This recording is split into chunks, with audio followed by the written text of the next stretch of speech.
Hey, what's up, everybody? Welcome, man. Welcome to Beyond Classic Rock.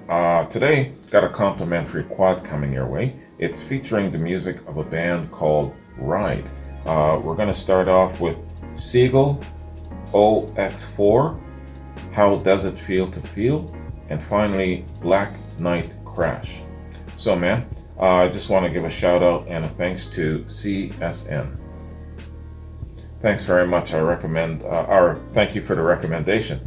CSN says, "Hi Wayne, hope you're keeping well and don't mind traveling across the ocean again for a band and even subgenre that are new to your channel.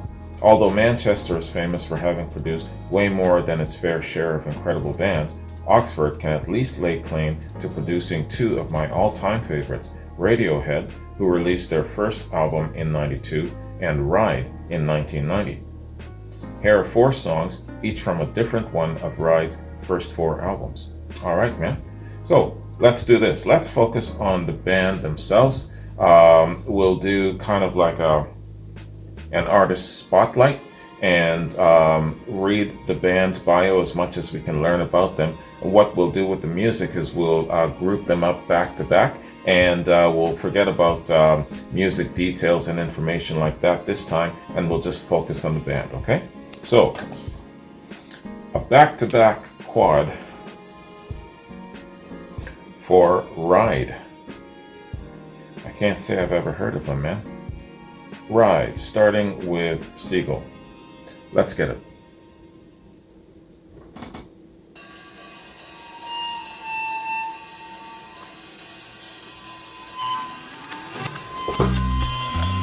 Cheers.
They sound like somebody, but I just can't pinpoint who I'm thinking of. Good sound though.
died.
That's a long outro.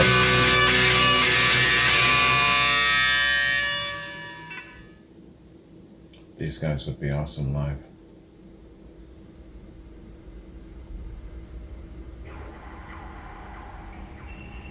OX4.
Nice long intro.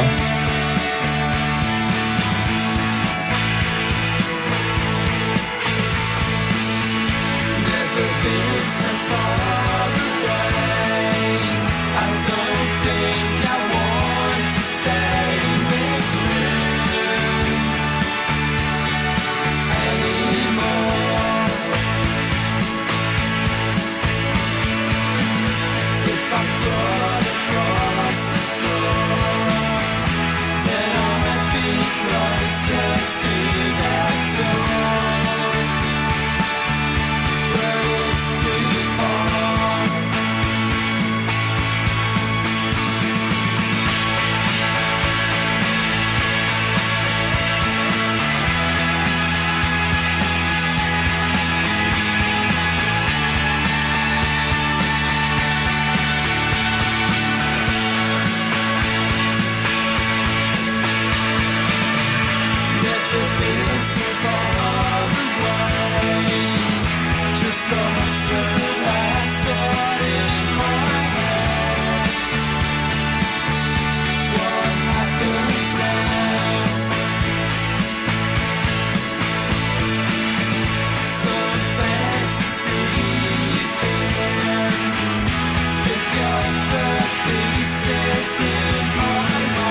trying to figure out their timeline. If they're an 80s band or beyond that.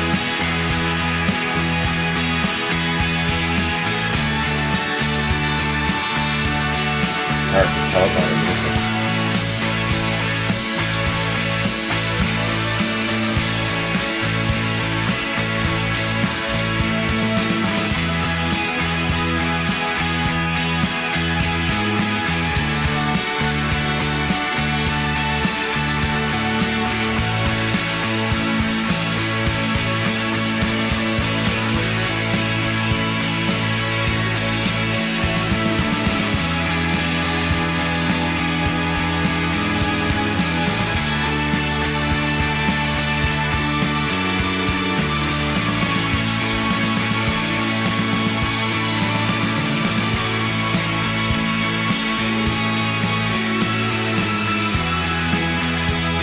They've got nice extended instrumentals, don't they? And I'm talking way too loud, aren't I?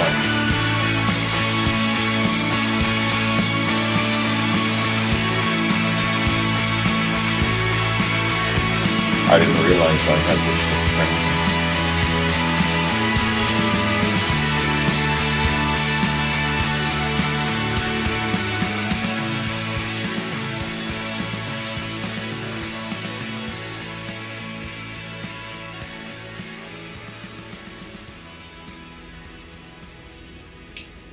I'm sure I missed it, but what was the meaning behind OX4?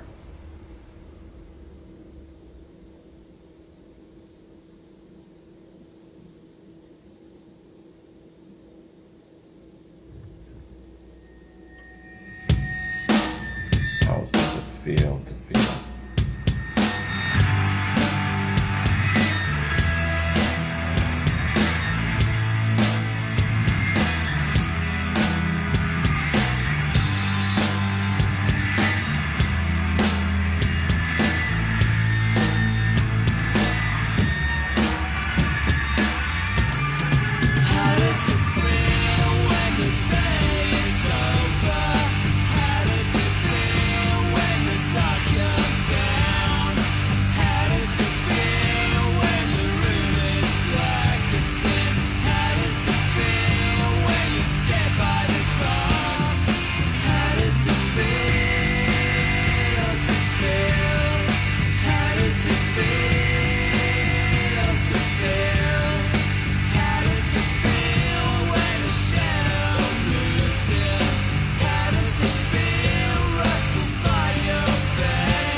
Is this song dealing with what you think about our emotions and what stimulates our emotions?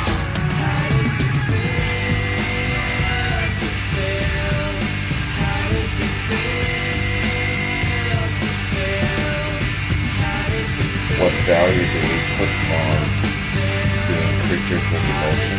I think maybe it's something like that.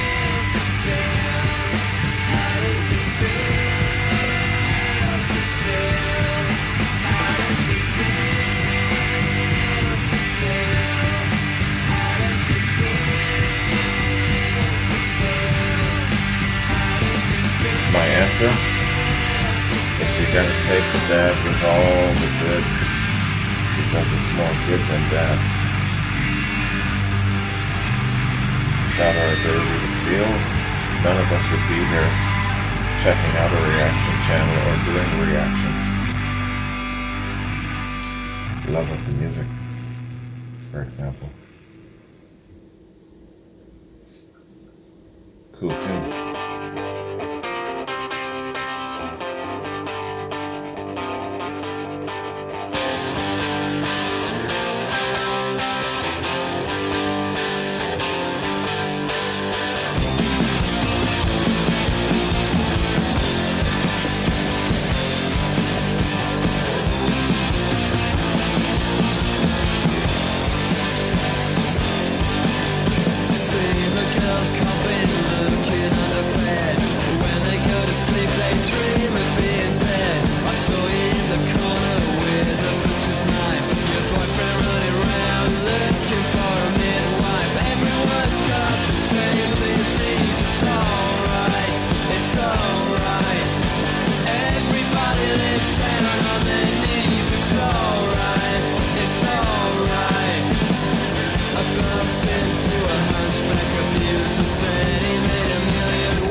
So is there some sort of a plague going around?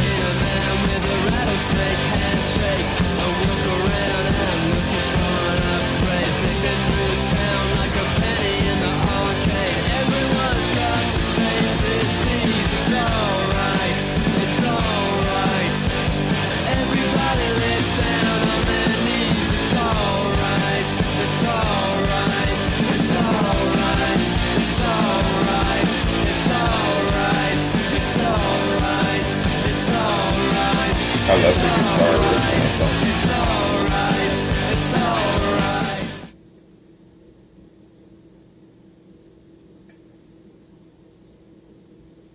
Okay.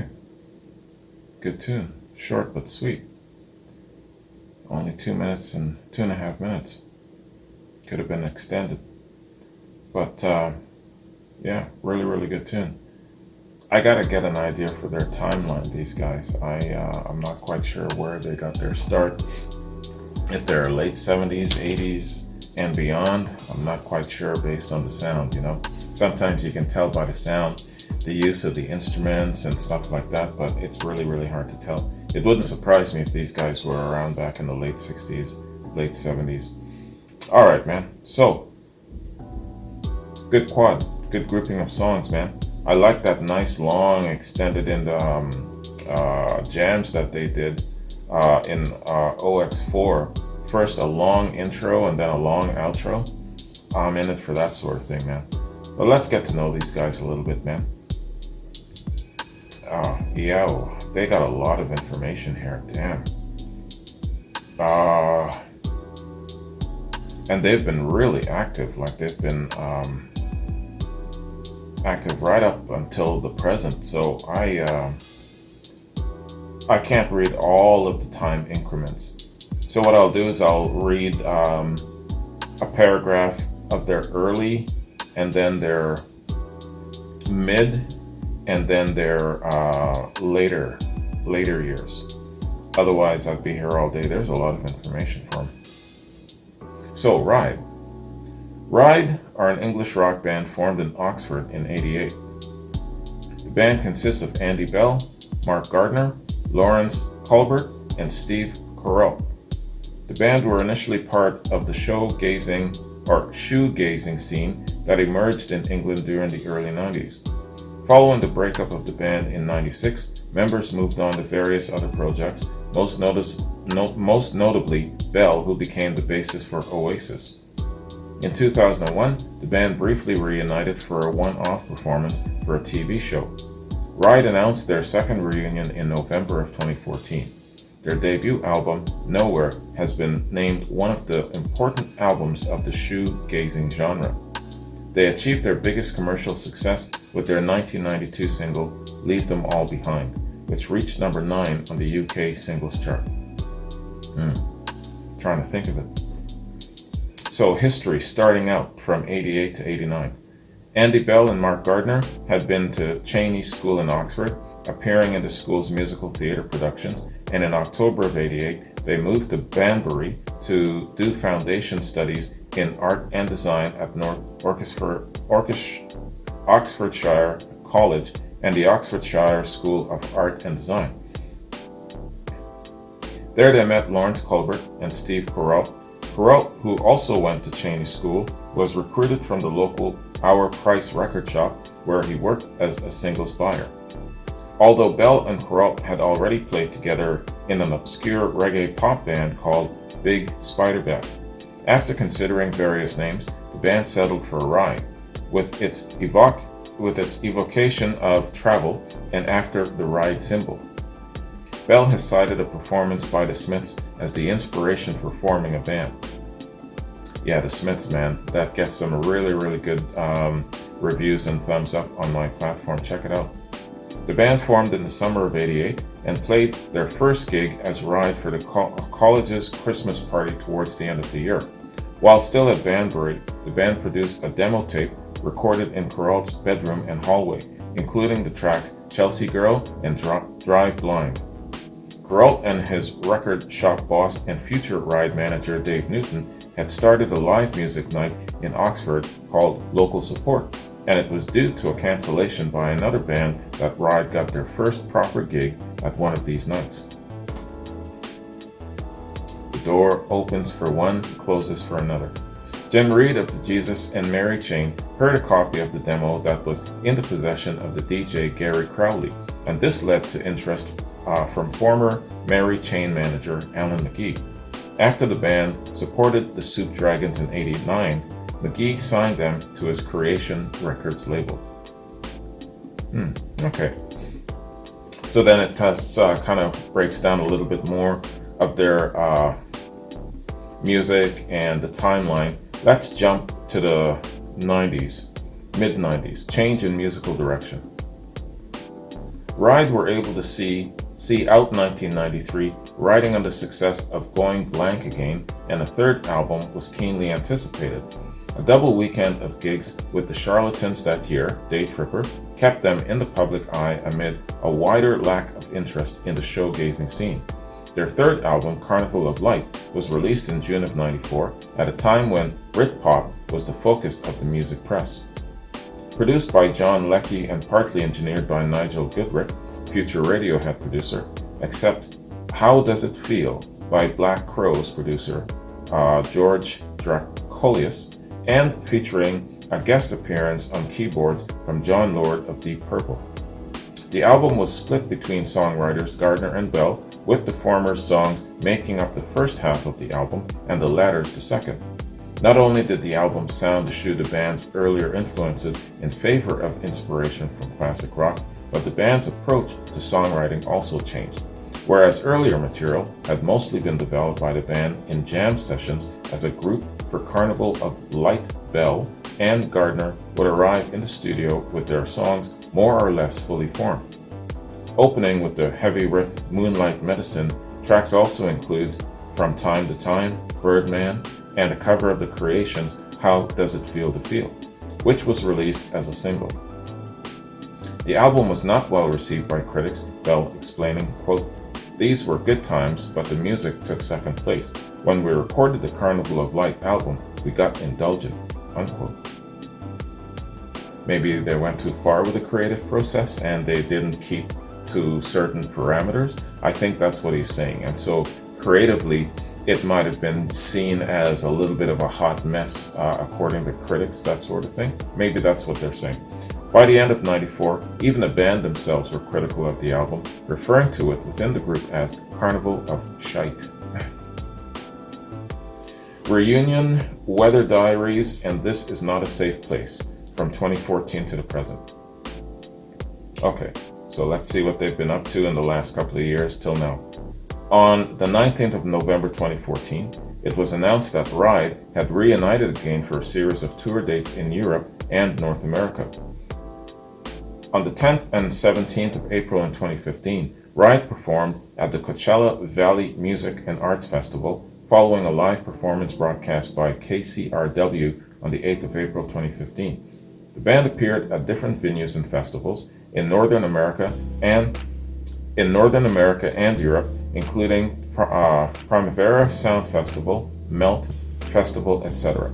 They also toured America with fellow shoegazers D11V, DIIV. I'm sure you know what that means. I don't know what that means. On the 21st of February 2017, Andy Bell and Mark Gardner were interviewed on BBC Six Music by Steve Lamacq, followed by the premiere of Charm Assault, their first new single since '96's Black Knight Crash, and their first new song in 21 years. The next day, the band released another single, Home is a Feeling.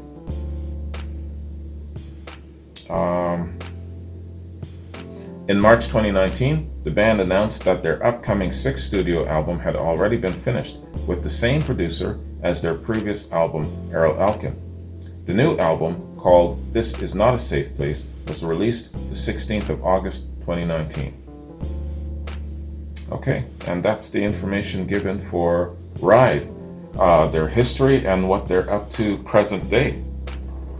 Now, of course, this was 2 years ago in 2019, and it doesn't say if they are what they're doing right now. Probably they're in the studio right now. Maybe they're planning on going out on the road at some point in time. It's one of those 2 steps forward, 3 steps back. You know, we're in the age of the bug, so it's always going to be like that for however long this shit is with us. But I think I'm betting that they're probably in the studio somewhere.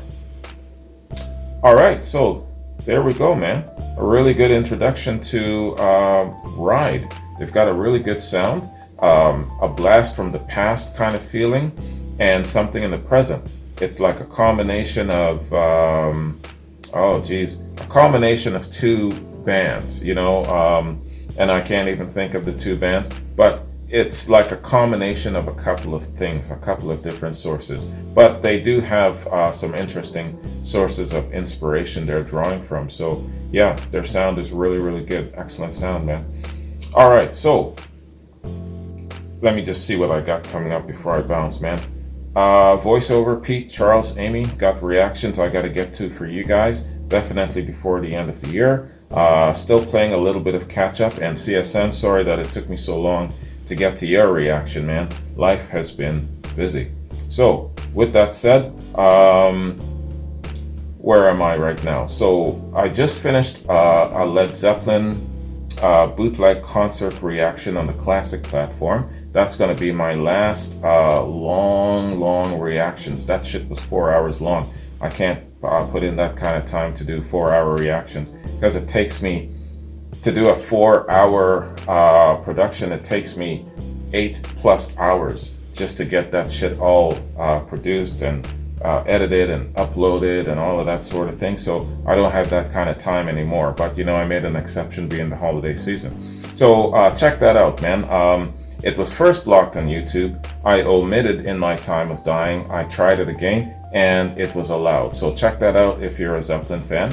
And on this platform, going forward, I'll have to see where I'm at in the new year, what kind of time commitment I can give towards reactions on this platform, and we'll see. It's all a matter of what my time will allow. I'm not quite sure how it's going to play out in the new year, but as soon as I know, I'll definitely let you know. Anyways, I'm out of here, man. So you guys have yourselves a good one, and next time you see me, it'll be tomorrow. It'll be Voiceover's reaction. See you tomorrow. Peace.